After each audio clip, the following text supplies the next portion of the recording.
Welcome to trigonometric functions on the unit circle. Here is a unit circle without the measurements marked. And I want to first review Sohcahtoa. As you recall, Sohcahtoa means that the sine is the opposite in any right triangle. The sine is the opposite divided by the hypotenuse.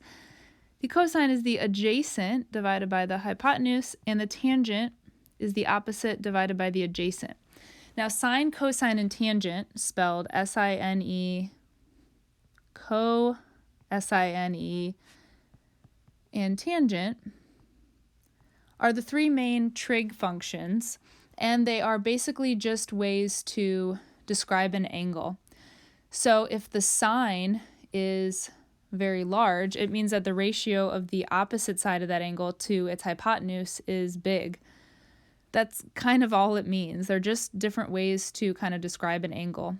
And if we take any angle from the origin here, like this, and this angle right here, from the x-axis to this line here, this angle, which to me looks about like, 50 or 60 degrees or so, and we find the sine, cosine, and tangent of that, it relates to the unit circle quite well. So I'm going to drop the perpendicular here, and we have a right triangle. This coordinate point here, this xy, is this distance x from the origin to here, and this is the y value up here, the vertical distance. Because it's the unit circle, we know that the radius or the hypotenuse of that right triangle is 1. So let's take a look at the sine and the cosine of this angle here. The sine is the opposite side divided by the hypotenuse. So the sine, abbreviated SIN, of our angle is the opposite side, y, divided by the hypotenuse, 1. So the sine of theta, this is theta, it just means an angle, is y. Let's take a look at the cosine. The cosine of theta is the side adjacent to theta down here, divided by the hypotenuse, which again is 1. So the cosine of theta is x divided by 1, or just x. The tangent of theta is the opposite side divided by the adjacent side, y over x. So since the cosine of an angle is its x value on the unit circle, and a sine of theta on the unit circle is its y value, we can write that any coordinate point up here, the x value is the cosine of that angle, and the y value is the sine of that angle. The tangent is y divided by x, or sine divided by cosine. So let's explore these 6 trig functions. So far we've only talked about 3, the 3 most common, the Sohcahtoa, right? Sine, cosine, and tangent. But there's actually 6 because each one of those main 3 have a reciprocal, kind of like their friend, if you will. So we've determined that the cosine, and this is the important part, these are going to be the 6 trig functions here. The cosine of any angle is the x value. The sine of any angle on the unit circle is the y value. And the tangent of any angle on the unit circle is the sine divided by the cosine, or the y divided by the x. Now, each one of these 3, like I said, has a reciprocal. The reciprocal, or the flipped version of cosine, is called secant, which is S-E-C-A-N-T, abbreviated SEC. The secant of theta, any angle, is the reciprocal of the cosine, so 1 over x. Sine's friend, or reciprocal, is cosecant, abbreviated CSC. The cosecant of any angle theta on the unit circle is the reciprocal of y. And tangent's reciprocal is cotangent, abbreviated cot, which we don't say cot. You would just say cotangent, but it's COT. The cotangent of any angle is the reciprocal of tangent, which is x over y. So these are the 6 trig functions. And these are ways to talk about angle measures on our unit circle. So let's get into some examples. Here is our unit circle, and I recommend that you have one handy. I just Googled this, but this is a really nice clean one, easy to read. So we can find each exact value. So down here we want to first find the cosine of pi. And so what we need to do is figure out where is pi on our unit circle. Pi is a radian measure, not a degree. These are all in radians here. And here is pi. So remember, all the way around the unit circle is 2 pi. This should also say 2 pi over here. So then halfway is pi.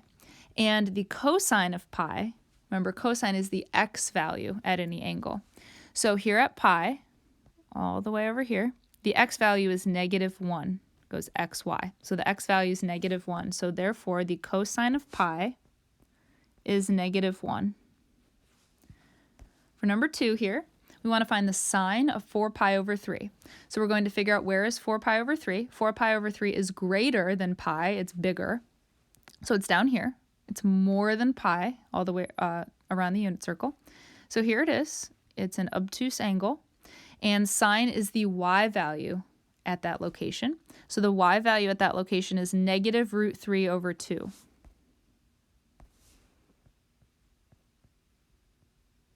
If you were to figure out what √3 over 2 was, it's just a number smaller than 1. I think it's like 0.7 something, if I recall. And so that just means, like, to get from here down to here, we move left 1/2 units and down √3 over 2 units to get there. And the sine of 4 pi over 3 is just telling us how far vertically we've moved down. It's negative, because the unit circle tells us so, but also because if you think about going down here, you're in the third quadrant. So both your x and y values are negative because you move left and down.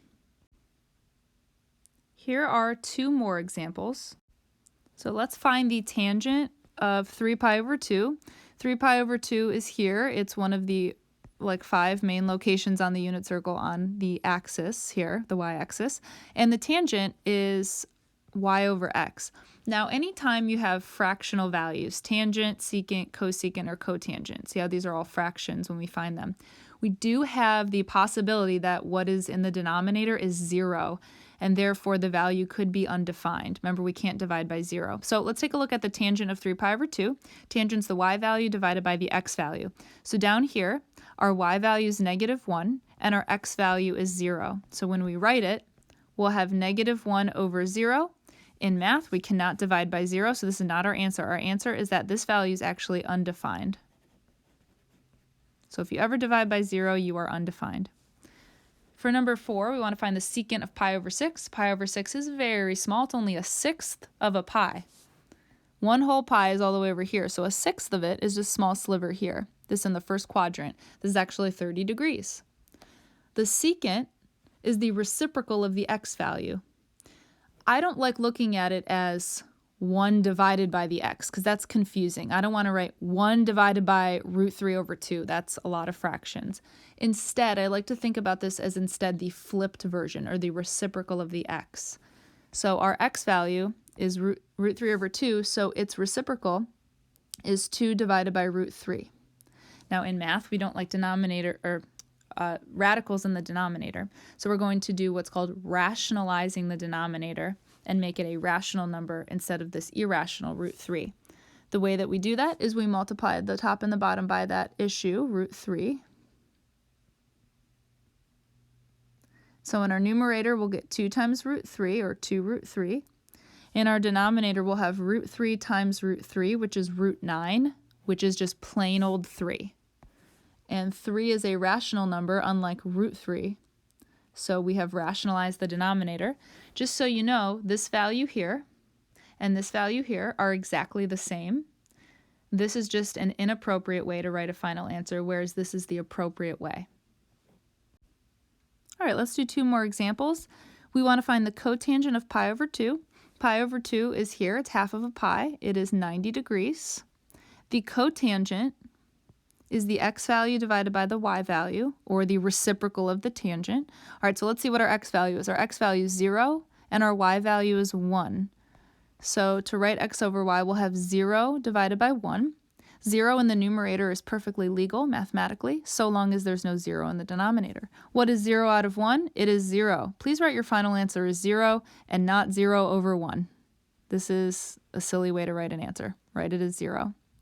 All right, looking at the sine of 5 pi over 6, 5 pi over 6 is almost a whole pi. It's 5/6 of a pi. And the sine is the y value.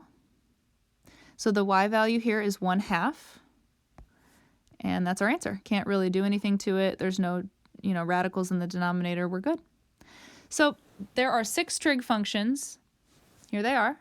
Whoops. Here they are. And we use the unit circle to locate the angle measure. This is an angle measure here.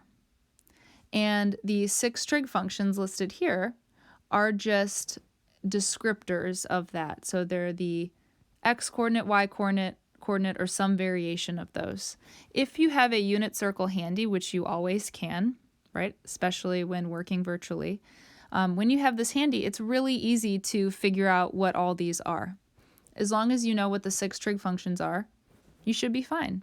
The other things that you have to make sure of are that, you can't divide by 0. You don't want to leave a square root in the denominator, things like that, just general mathematical things.